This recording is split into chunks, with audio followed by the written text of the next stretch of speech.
gue Ro, selamat datang kembali di channel gue. Ya, kalau gue pengen bahas primer di video ini, especially this primer, ini adalah primer dari Azarin. Wow guys, this is good, pay attention. Kalau kalian bingung kenapa gue tiba-tiba bahas primer, padahal sebelumnya gue gak pernah bahas primer, ini tuh karena gue tuh pengen nge-review sebuah foundation lokal.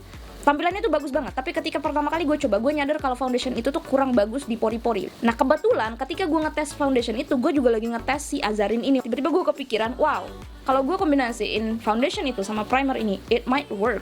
Jadi gue ngerasa kayak, oke, kita nge-review Azarin dulu, abis itu baru kita review si foundationnya. Tapi, karena gue belum pernah ngelakuin primer review sebelumnya, so, untuk menghindari videonya bakal berantakan, seperti biasa gue akan bagi videonya ke beberapa part, kan ada timestamp di deskripsi. Sebelum kita mulai, ini adalah beberapa disclaimer, termasuk isinya adalah jenis kulit gue, preferensi gue, dan hal-hal yang perlu kalian ketahui kalau kalian baru di channel gue.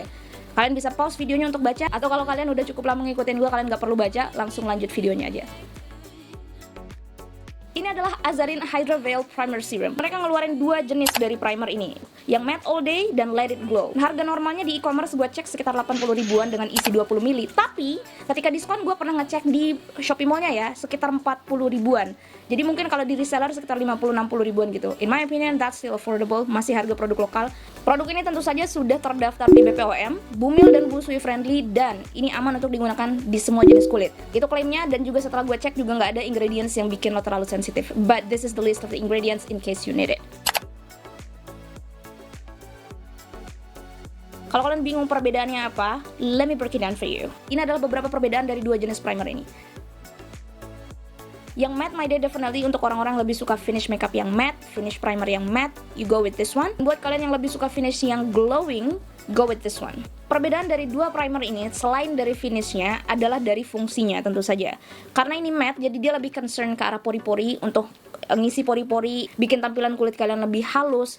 Untuk textured skin, this is actually really good. Kalau yang ini lebih ke arah ngasih efek glowing ke kulit kalian. Gue bisa ngelihat sedikit partikel glimmer, bukan shimmer, bukan glitter ya. Gue bahkan awalnya nggak nyadar, sampai 3-4 kali gue pakai baru gue ngelihat tuh kayak, oh, it actually have a little bit of a glimmer in it gitu. Dan lo nggak akan sadar sih, which is really good. Kenapa? Karena dengan begitu, dia bisa maintain hasil yang nggak basah, tapi tetap reflektif, tapi tetap ngasih efek glowing gitu. Persamaan dari kedua produk ini yang sangat-sangat gue suka adalah dua-duanya ngasih efek halus instan ke kulit lo.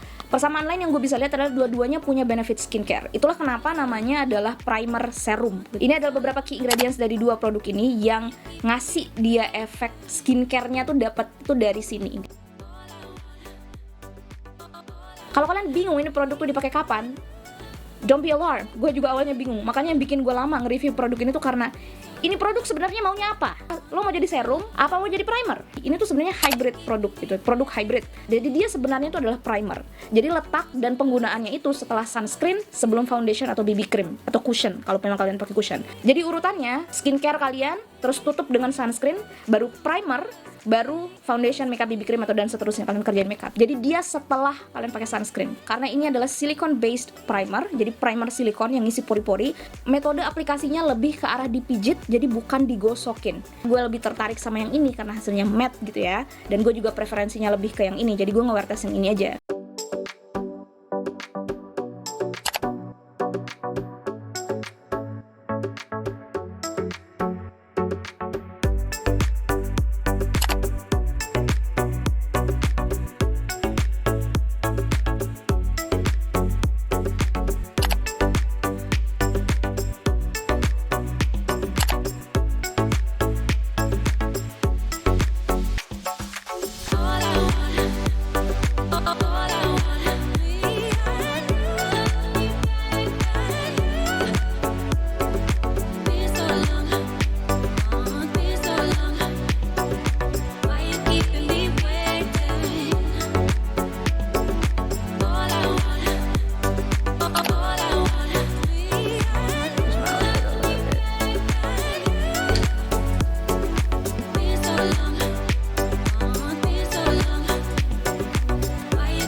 Nah, dari wear test ini ada dua hasil yang pengen gue pinpoint. Pertama, hasil yang langsung kelihatan ketika lo pertama kali pakai, dan yang kedua setelah lo pakai agak lama.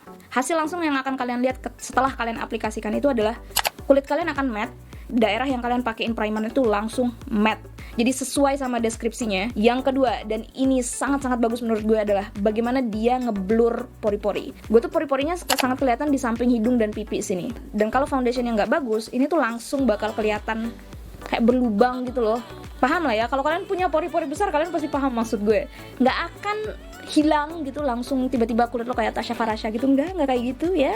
Ya, kita realistis. Tapi setidaknya dia menyamarkan tampilan pori-pori. Jadi ketika kalian kalaupun nggak pakai foundation sebenarnya, kalian langsung timpa pakai bedak, itu hasilnya nggak bakal kelihatan bolong-bolong. Setelah pemakaian 6 jam, yang gue lihat adalah untuk efek tahan minyaknya sih standar sih. Dia nggak ngerubah, dia nggak ngeganti kekuatan ketahanan minyak foundation gue. Nggak ada perbedaan yang terlalu signifikan sisi yang gue pakein dan yang sisi yang nggak gue pakein. Dia nggak akan benar-benar sepenuhnya bikin kulit lo nggak akan berminyak, tapi menurut gue dia kayak menunda. Jadi biasanya kulit gue tuh di 3 jam tuh udah mulai kelihatan basah gitu loh. Di sekitar sini, di sekitar hidung, di sekitar sini, apalagi di sekitar pori-pori. Si yang gue pakai ini tuh dia lebih blur gitu loh, nggak sama sekali hilang. Tapi gue tahu biasanya kulit gue kalau 3 jam tuh udah menganga ya, tapi setelah 6 jam menurut gue sih perbedaannya nggak terlalu signifikan. Jadi kalau lo tanya gue apakah ini adalah primer yang akan nahan minyak lo dan gak bikin kulit lo berminyak seumur hidup, enggak, this is not it ya, bukan karena itu. Tapi menurut gue kalau untuk nunda dan kalian masalahnya concernnya adalah di pori-pori, yo, this is good. Gue rasa kalian udah tahu sih kesimpulan gue apa. Produk ini apakah live up to the name, live up to the expectation? Honestly, it exceeded my expectation. Kayak ekspektasi gue tuh segini, jujur aja segini banget. Kayak gue ngerasa, no, there's no way produk lokal primernya bagus. You can judge me, it's okay gitu. Gue udah meng-underestimate produk ini. Ternyata dia di atas ekspektasi gue gitu. Pertanyaan kalian mungkin apakah mulai sekarang gue akan selalu pakai ini di review gue? Mungkin setengah sisi muka gue iya ya. Dan mungkin ini akan jadi pembuka jalan untuk gue nge-review primer-primer lain in the future. Pertanyaan terakhir, apakah gue akan rekomendasiin ini? Yes, of course. Kalau kalian nyari primer untuk menyamarkan pori-pori, dan kalau kalian punya foundation yang selama ini kalian pakai, kok foundation gue nih kayak bikin pori-pori gue tuh kayak menganga gitu ya, kayak lubang banyak, muka gue tuh kayak berlubang gitu, kayak pori-pori gue tuh tetap ada padahal gue udah pakai foundation. Try with this one. Cobain ini di bawahnya and then layer it with your foundation and then set it with powder, or even don't set it with powder. You will see a better result. Okay, I think that's it for today's video. Wow, finally gue nge-review primer. Saran buat produk ini ya, bikin satu primer lagi. Ini masih bisa sih lu ulik-ulik sebenarnya primer satu lagi yang bener-bener oil control primer. Atau kalau mereka mau ya bikin satu set gitu yang oil control set gitu. Tapi di satu sisi juga gue ngerasa itu lebih ke arah makeupnya, dan gue tahu mereka concernnya adalah di skincare. Okay, that's it for today's video. Terima kasih banyak yang sudah nonton. Sampai ketemu di video selanjutnya. Bye.